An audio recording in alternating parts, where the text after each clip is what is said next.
beer. What's blue beer? Booey beer. Booey. The middle of their building collapsed in on itself. There wasn't anybody in there. Nobody was hurt. They had closed for the day, but it collapsed. So our trestle goes right in front of there. All right, folks, here we go. Welcome aboard Astoria's historic riverfront trolley, Old 300. The trolley was built in 1913, so this is 109 years old. This is not a replica. We've had it on the tracks here for 23 years, making these runs, and it's operated entirely with volunteers. Your motorman up front is Bob. My name is Rob, so you got the Bob and Rob show. And we got about 33 certified motormen, and we all do this for free because we love the trolley, we love Astoria, we love talking about both of them. But if you're new to Astoria, one of the things you may not know is that Astoria is the oldest American community west of the Rocky Mountains. It was established as a fur trading post in 1811 by a man named John Jacob Astor, who himself never visited the place, but he sent two groups of men out here, one by sea around Cape Horn and the other one overland, following the same route that Lewis and Clark had just returned from 4 years earlier. The ship got here first in the spring of 1811. The first thing they did was build a fort for their protection and collect the furs. And they named it Fort Astoria in honor of their benefactor, Mr. Astor. And his dream was to have a fleet of ships continuously circumnavigating the globe, loading up the furs here in Astoria, sailing them across the Pacific to China, where he trade for silk and tea and other goods, and then on to Europe and New York and come back to Astoria. Well, unfortunately, that dream never worked itself out. The reason was the War of 1812. Believe it or not, Astoria was on the map and the British wanted it. So during the War of 1812, they sent a warship across the bar.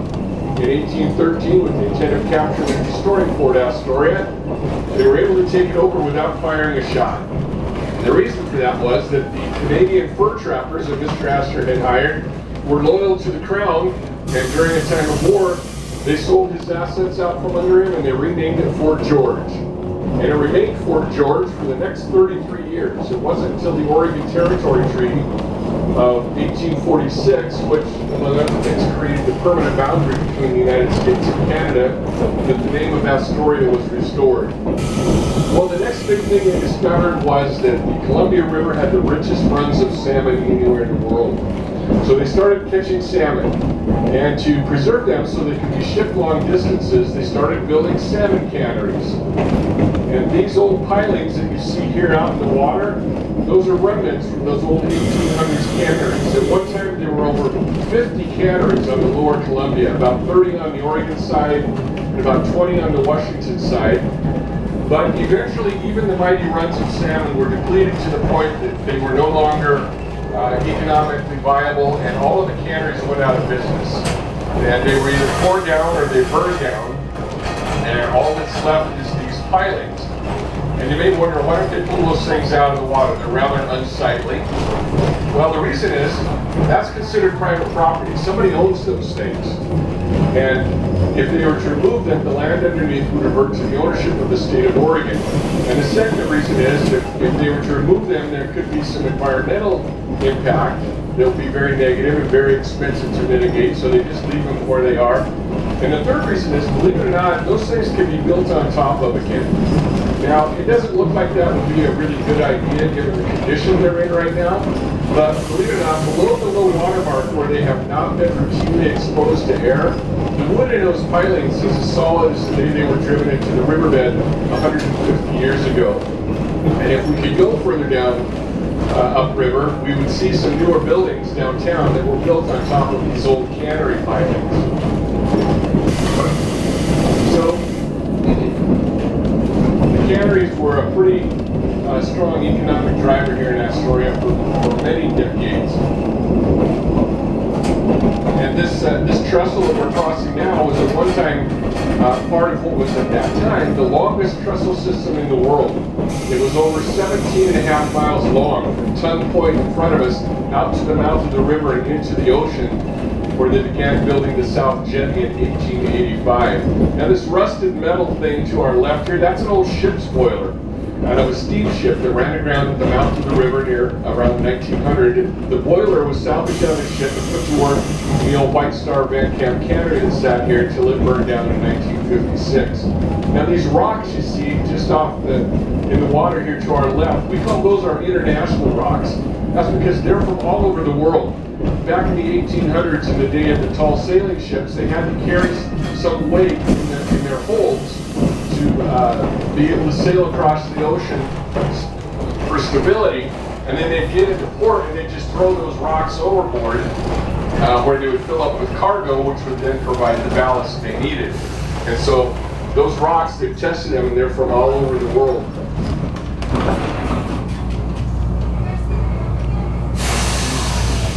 It was built over the edge of the river on wooden pilings. They even had wooden streets and everything, sidewalks. Unfortunately, that's very susceptible to fire. And in 1883, the city burned. They rebuilt it. And then in 1922, they had a devastating fire that destroyed over 30 square blocks of the downtown. And instead of rebuilding on wooden pilings over the river, they decided we should build on solid ground. So they built a seawall right at the edge, right into the edge of the river. And then they dredged the shipping channel, which is immediately to our left, and put the tailings from that dredging operation behind the seawall to create the flat ground that they then infilled to create before they started rebuilding the downtown in 1923. So unfortunately, this is as far as we can go in this direction today.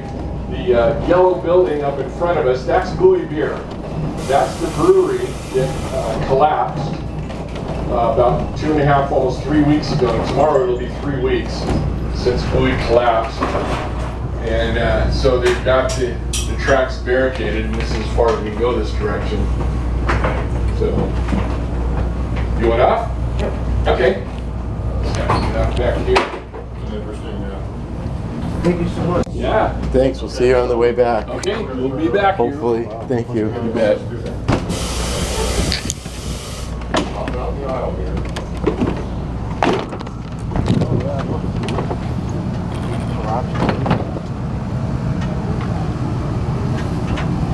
Oh, that old wood. Yeah.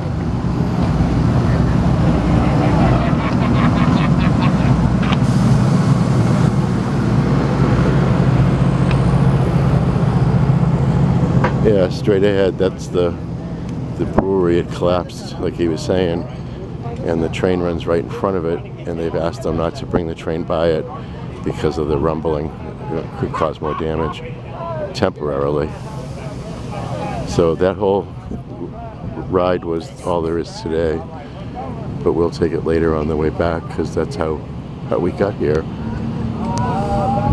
When Mount St. Helens blew up, a lot of the ash blew this way and blew over the river and clogged the shipping channel. And there were ships, inbound and outbound both, that were stuck. They couldn't get through because the river had become too shallow. So they brought dredgers in here and dredged up all of that ash and volcanic material from Mount St. Helens blowing up. And that's where they put it. That's called Rice Island. Prior to May of 1980, that island was about 100 feet long and about 10 feet high. Today, it is a mile long and 100 feet high. So that's all volcanic ash from Mount St. Helens. So you can go home and say you rode the trolley in Astoria and saw the top of Mount St. Helens right there. So I'll point to a couple of other things off on the right. You can see McDonald's over there. That's no big deal. And behind that is our post office with the red tile roof, and behind that, kind of an orange, kind of mustard colored building, that's the Clatsop County Courthouse, built in 1904. And then behind it, there's a little squatty gray building with a flat roof and some blacked out windows. From 1914 to 1976, that was the Clatsop County Jail. Today, that is the Oregon Film Museum. There have been a lot of films made in and around Astoria. Some of them you may recognize include Short Circuit, Free Willy, The Ring 2, Kindergarten Cop, The Goonies. The Goonies is probably one of the more popular ones. The opening scene of The Goonies was filmed in that building, where one of the Fratelli brothers breaks out of jail and they hop in the car and set the parking lot on fire. And that's where that scene was filmed. And you can go in there today and tour it and see the jail cell that he escaped out of. They've got a bunch of movie paraphernalia there. They've also got a couple of green screens. You can make your own home movie in there. They've got the cameras, the backgrounds. They've got costumes and props and scripts, anything you want to use to make your own little 5-minute movie that they will upload to your home computer as a souvenir for having visited the film museum. So it's a lot of fun for the kids. Okay, we are going to head back the other way, and to do that, Bob and I are going to trade places. We always drive the trolley from the front, and the front is whatever direction we're headed.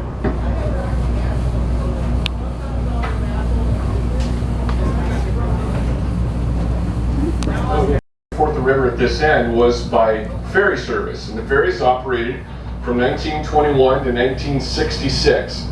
And one of the early ferries was the Tourist 2, and this is the Tourist 2 right here on our right. That's for sale. You can pick that up today for a mere $199,000. I'm sure it would look great in your driveway, impress your neighbors. You can take it out to the lake on the weekends and have a good time. It was also the last operating ferry on the river. When it closed in August of 1966, that was the one that was operating. It's now owned by a private party, and his plan was to refurbish it and set it up for evening dinner cruises up and down the waterfront. Unfortunately, the thing needs a lot of work. It's a wooden boat, and the Coast Guard would not give him a permit allowing him to take on paying passengers without repairs being made. That turned out to be way more expensive than he was prepared to invest. So now it's for sale.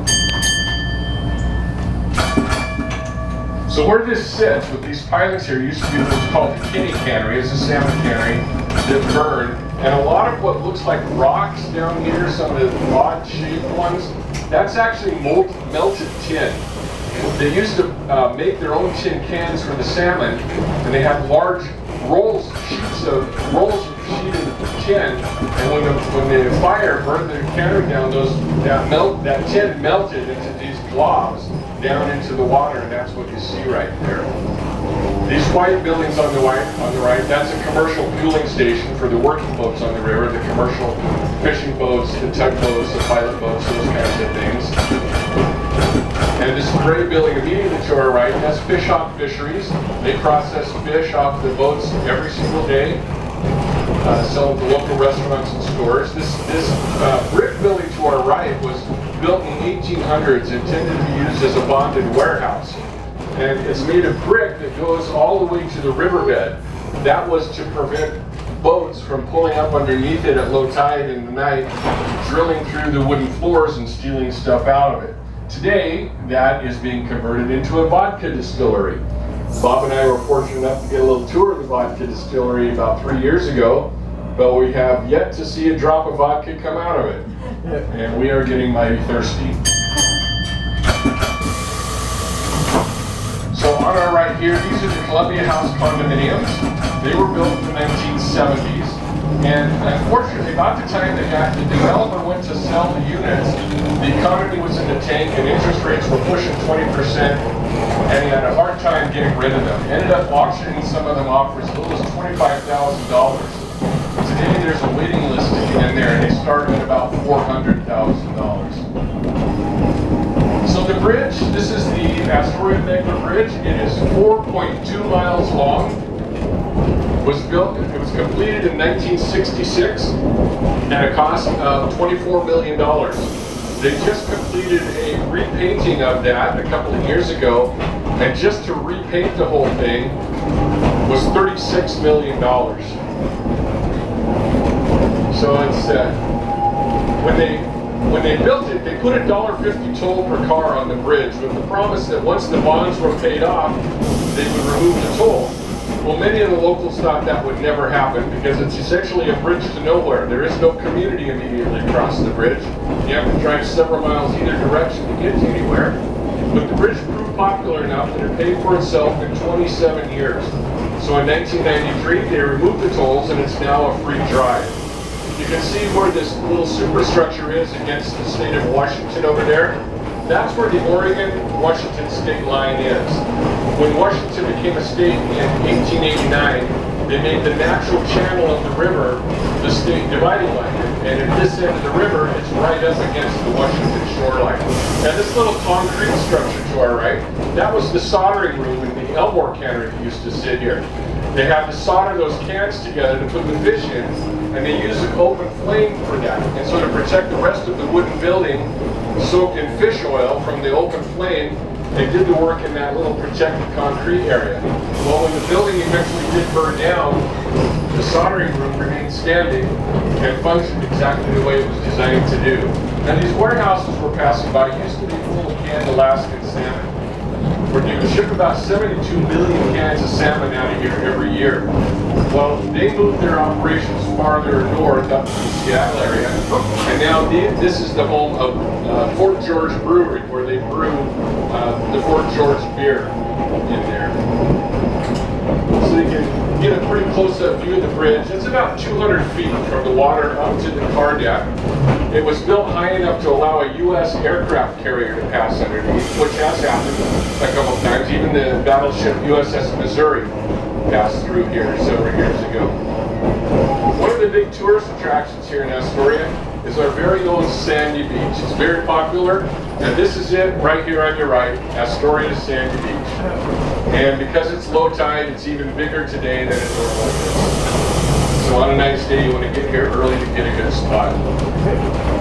Coming up on our right is something called the Maritime Memorial, and this has the names of people inscribed on the granite who passed away, but their lives were dedicated to the water in some way, either in the fishing industry, the canning industry, the Coast Guard, and when they pass away, they're eligible to have their names etched on this memorial. And they have a couple of very nice ceremonies every year where they read all of those names off of the memorial. Now on your right, you'll see a building that says Canary Pier Hotel and Spa. That is the Canary Pier Hotel and Spa. It's built to look just like the Union Fishermen's Cooperative Cannery that sat there 100 years ago, right down to the fake smokestacks on the west end. Every room in there has a water view. Now this building we're passing by right now that houses the Bridgewater Bistro, one of the best restaurants in town. This was the old machine shop and warehouse that serviced that cannery back in the days when it was operating. They've refurbished it, still got the original hardwood plank floors inside there that are absolutely beautiful. So coming up on our right is the west end mooring basin. If we were able to go all the way to our full route, you would see a mooring basin at the east end as well. We're kind of bookended by the two mooring basins. I mentioned the movie Kindergarten Cop. That was filmed here, and there was a scene in the movie where Arnold Schwarzenegger and Penelope Ann Miller are having dinner at a restaurant that used to be here. And it's at night, they're looking out over the harbor. It's very romantic. All the lights are on the fishing boats. Well, if you come down here tonight hoping to see a scene like that, you will likely be very disappointed. The producers of the movie paid every one of those boat owners $200 to turn their lights on just so they could film that scene. So a little Hollywood magic for you. Okay, this is as far as we go this direction. Appreciate you riding today. Enjoy the rest of your time in Astoria.